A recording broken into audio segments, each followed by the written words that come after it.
మోకాళ్ల నొప్పులకు ఎటువంటి సర్జరీ లేకుండా ఎపియాన్ పెయిన్ క్లినిక్ అందిస్తున్న అత్యాధునిక చికిత్స. హాయ్ అండి, నేను మీ family physician doctor Aditya Bapuji, Centre for Integrative Medicine, road number 10, Banjara Hills, Hyderabad. ఇవాళ ఒక చాలా ఇంట్రెస్టింగ్ టాపిక్ గురించి మీ అందరితో నేను నా ఎక్స్పీరియన్స్ గురించి కూడా షేర్ చేద్దాం అనుకుంటున్నాను. సో ఇవాళ ఆ ఇంట్రెస్టింగ్ టాపిక్ ఏంటంటే నీ పెయిన్, మోకాళ్ళు నొప్పి లేదా మోకాళ్ళ నొప్పులు గురించి ఇవాళ మాట్లాడుకుందాం. ఒక ఫిజిషియన్గా మోకాళ్ళ నొప్పులు కేసెస్ చాలా చూస్తూ ఉంటాం మేము. ఈ మధ్యకాలంలో ఏజ్ కానీ లేకపోతే వయసు కానీ, వయసు కాకపోయినా బిల్ట్ కానీ, లావుగా ఉన్నా సన్నగా ఉన్నా, పిల్లల దగ్గర నుంచి పిల్లలు 10 years ఏజ్ నుంచి వాళ్ళకు కూడా మోకాళ్ళ నొప్పులు వస్తున్నాయి. ఈ మోకాళ్ళ నొప్పులు ఏం చేయాలి, ఎవరి దగ్గరికి వెళ్ళాలి అనేది చాలామందికి చాలా కన్ఫ్యూజన్ ఉంటుంది. పాపం మోకాళ్ళ నొప్పి తగ్గదు. సో ఇవాళ మోకాళ్ళ నొప్పి గురించి మనం తెలుసుకుందాం. ఇప్పుడు ఏంటంటే మోకాళ్ళ నొప్పి అనేది రకాలు ఉంటాయి.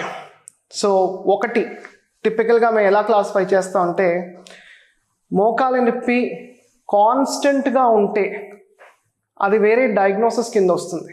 అదే మోకాళ్ళ నొప్పులు, వచ్చిపోయే మోకాళ్ళ నొప్పులు వేరేగా ఉంటాయి. సో మీరు తెలుసుకోవాల్సింది, మీ మోకాళ్ళ నొప్పి అనేది అది వస్తూ పోయే నొప్ప, ఎక్కువ తక్కువ అయ్యే నొప్ప. ఎందుకంటే ఎక్కువ తక్కువ అయ్యే నొప్పి ఇలాంటి కేసెస్ చాలామంది వస్తూ ఉంటారు. పాపం వెళ్తారు, స్పెషలిస్ట్ దగ్గరికి వెళ్ళి ఎక్స్రే చేయించుకుంటారు. ఎక్స్రే చేయించుకున్న తర్వాత వాళ్ళు బహుశా సర్జరీ అంటారు. సో సర్జరీ వద్దనుకుని వేరే స్పెషలిస్ట్ దగ్గరికి వెళ్తారు, అక్కడ సర్జరీ అంటారు. సో అక్కడి నుంచి అలాంటి కేసెస్ అన్నీ చూస్తూ ఉంటాం అన్నమాట. సో సర్జరీ అవాయిడ్ చేయడానికి మందులు మింగడం ఇలాంటివన్నీ జరుగుతూ ఉంటాయి. సో మోకాళ్ళ నొప్పి అసలు ఎందుకు వస్తుంది? ఒక మోకాళ్ళ నొప్పి గనక ఫస్ట్ సిచ్యువేషన్లో ఏంటంటే, వస్తూ పోయే మోకాళ్ళ నొప్పి అది యూజువల్గా అది లోకల్ ప్రాబ్లం కాదు, మోకాల్లో ఉన్న ఇష్యూ వల్ల కాదు. మోకాళ్ళ నొప్పి కనుక పొద్దున లేచిన వెంటనే, పక్క మీద నుంచి లేచిన వెంటనే నడవడానికి ఒక 10 అడుగులు వేసిన వరకు చాలా నొప్పిగా ఉంటుంది కొంతమందికి. లేదా ఎక్కువసేపు కూర్చుని లేస్తే ఒక 10 అడుగులు వేయడానికి చాలా ఇబ్బంది పడతారు. లేదా కింద కూర్చుని లేచి నడవాలంటే ఒక 10-15 అడుగులు వేయడానికి ఇబ్బంది పడతారు. ఈ నొప్పి ఒక 10-15 అడుగులు వేసిన తర్వాత మెల్లిమెల్లిగా తగ్గిపోతుంది నడుస్తూ, లేదా వాళ్ళ యాక్టివిటీస్ వాళ్ళు చేసుకుంటూ.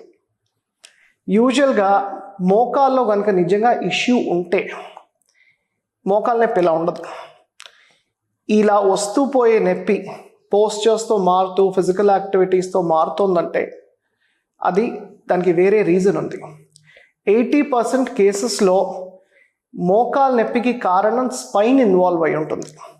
సో ఇప్పుడు ఒక కండిషన్ ఉంది, రీజనల్ ఇంటర్ డిపెండెన్స్ అని అంటాం మేము మా లాంగ్వేజ్లో. దాన్ని అంటే ఏంటంటే, నడుము నుంచి 2 కాళ్ళకి నరాలు వస్తాయి.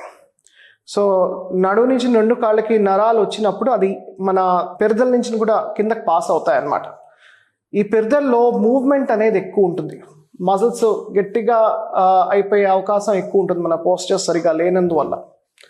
సో అక్కడెక్కడైనా ఒత్తిడి పడితే ఇలా మోకాళ్ళ నొప్పి కూడా వస్తుంది. లేదా ఇలాంటి మోకాళ్ళ నొప్పులు వచ్చిన సందర్భంలో హిస్టరీ మేము తీసుకున్నప్పుడు వాళ్ళకి నడువు నొప్పి ఖచ్చితంగా ఉంటుంది, లేదా మడ నొప్పి హిస్టరీ ఉంటుంది అదే కాల్లో.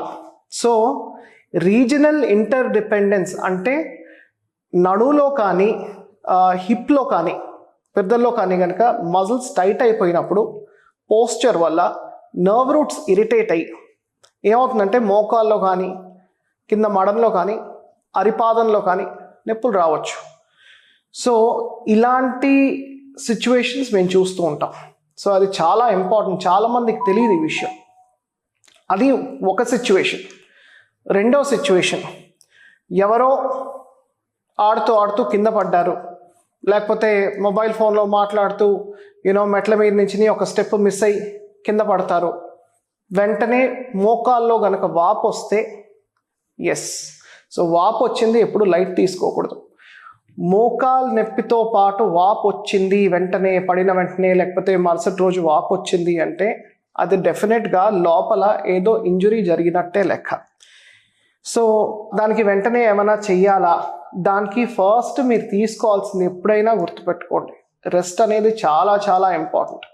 ఆ విషయాలకు వద్దాం.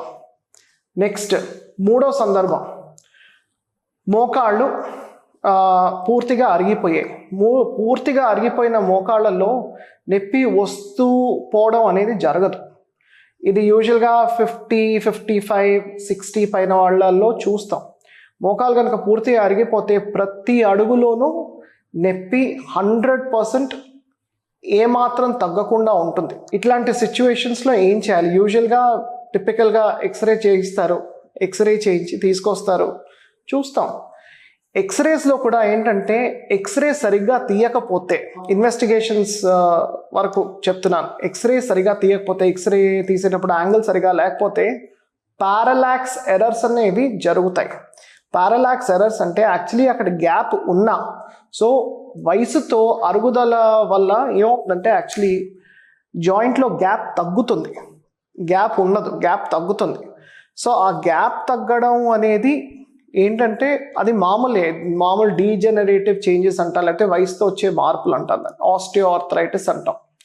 సో దీన్ని ఎక్స్రేలో అప్పుడప్పుడు పారలాక్స్ ఎర్రర్ వల్ల అరగని మోకాలు కూడా పూర్తిగా అరిగిపోయినట్టు కూడా కనిపించవచ్చు.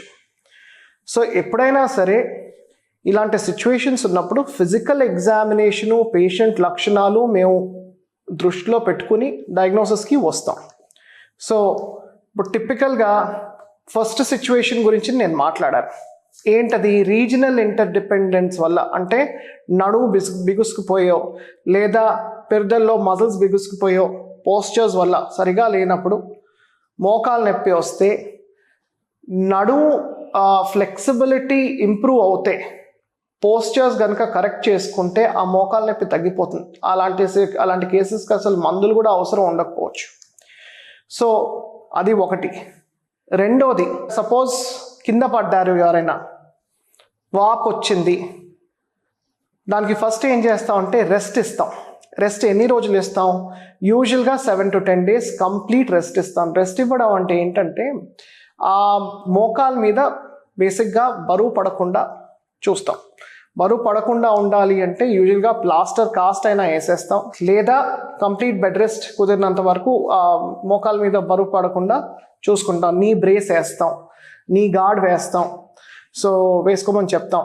సో ఇమ్మొబిలైజేషన్ అనేది చాలా చాలా ముఖ్యం ఫస్ట్ 7 to 10 daysలో. 7 to 10 daysలో తర్వాత కూడా ఒకవేళ నడవడానికి ట్రై చేసినప్పుడు మోకాలు స్లిప్ అవుతోంది అన్న సిచ్యువేషన్లో తప్పకుండా ఎంఆర్ఐ చేయాలి. ఎంఆర్ఐ చేసి పూర్తి టేర్ ఉంటే దానికి సర్జికల్ ఆర్థ్రోస్కోపిక్ ఫిక్సేషన్ తప్ప వేరే మార్గం ఉండదు. పార్షియల్ టేర్ అంటే కొంచెం టేర్ అయింది, అది ఇంకా హీల్ అవ్వాలి అంటే యూజువల్గా ఈ మధ్యకాలంలో ఏంటంటే ప్లేట్లెట్ రిచ్ ప్లాస్మా ఇంజెక్షన్స్ అనేవి ఇస్తున్నారు. దాని రిజల్ట్స్ వేరియబుల్గా ఉన్నాయి. కొన్ని కేసెస్లో ఇస్తారు, కొన్ని కేసెస్లో ఇవ్వరు. అది కంపల్సరీ అని కూడా కాదు, కానీ హీలింగ్ అనేది జరుగుతుంది ప్లేట్లెట్ రిచ్ ప్లాస్మా ఇస్తే. ఇంజురీ, పోస్ట్ ఇంజురీ అంటే ఇంజురీ జరిగిన కేసెస్లో అది హీల్ అవ్వాలంటే. నెక్స్ట్ వచ్చింది ఆస్టియో ఆర్థరైటిస్ కేసెస్, అంటే మోకాలు అరుగుదల. ఇప్పుడు మోకాళ్ళు అరుగుదల ఎక్స్రే చూసి మేము చెప్తాం అనమాట. అరుగుదలకి గ్రేడ్స్ ఉంటాయి, గ్రేడ్ 1, గ్రేడ్ 2, గ్రేడ్ 3, గ్రేడ్ 4 అని. గ్రేడ్ 1, గ్రేడ్ 2 అనేవి అవి ఇనీషియల్ చేంజెస్, అవి చాలామందికి ఉంటాయి, ఈజీగా 80% మందికి ఉంటాయి 20 years ప్లస్ ఉన్న వాళ్ళల్లో కూడా. సో దానికి ఎక్కువ ఇంపార్టెన్స్ ఇవ్వం. గ్రేడ్ 3 ఆస్టియో ఆర్థరైటిస్ పూర్తిగా అరిగిపోలేదు, గ్రేడ్ 3 ఆస్టియో ఆర్థరైటిస్ ఉందంటే నడక తగ్గించుకోమని చెప్తాం. నడక తగ్గించుకోవడం ఎంత అవసరం ఉంటే అంత నడవమని చెప్తాం, అవసరం వరకే. లావుగా ఉన్నవాళ్ళు వెయిట్ తగ్గించుకోమని చెప్తాం. వెయిట్ తగ్గాలంటే నడవాలి అనేది కరెక్ట్ కాదు.